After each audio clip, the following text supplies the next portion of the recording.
At dahil nga ilang araw na lang at matatapos na ang pinakamainit, pinagkakaguluhan at laging trending gabi-gabi na serye ng Kapamilya Network, ang Dirty Linen.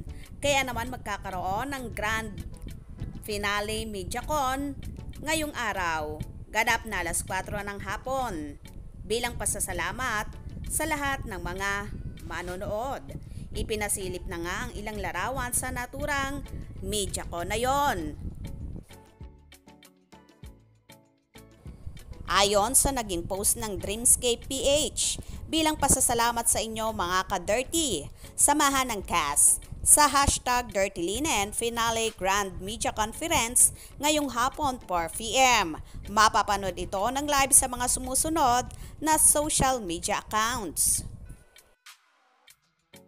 Anyway, halos lahat naman ang sumusubaybay sa seryeng ito ni Janine Gutierrez at Sanjo Marudo ay nalulungkot dahil patapos na nga ang pinapanood nila gabi-gabi. Mas kahindik-hindik na nga ang mga kaganapan na mangyayari sa Dirty Linen, kaya nga bilang pasasalamat sa lahat ay magkakaroon na nga ng grand finale MediaCon. Ano nga kaya bang magiging kaganapan at katapusan ng hit na seryeng ito? Lalo na't namatay na si Ador Epi Quezon sa aksidente. Maniniwala kaya ba ang pamilya niya at ang asawang si Feliz, Angel Aquino at ang buong Piero na aksidente lang ang pagkamatay ni Ador, o iisipin nilang si Abe Joel Torre ang pumatay dito? Kilala itong number na to ah. Hello? Hello? Sino to? Abe?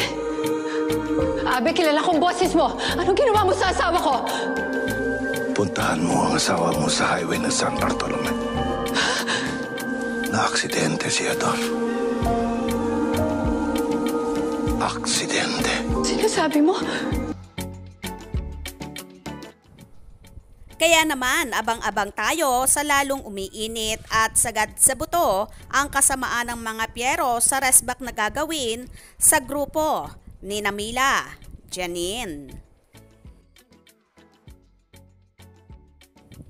Magtatagumpay pa kaya ba ang grupo ni Janine sa pag-resback at paghingi ng katarungan sa mga kawalang hiyaang ginawa ng pamilya Piero?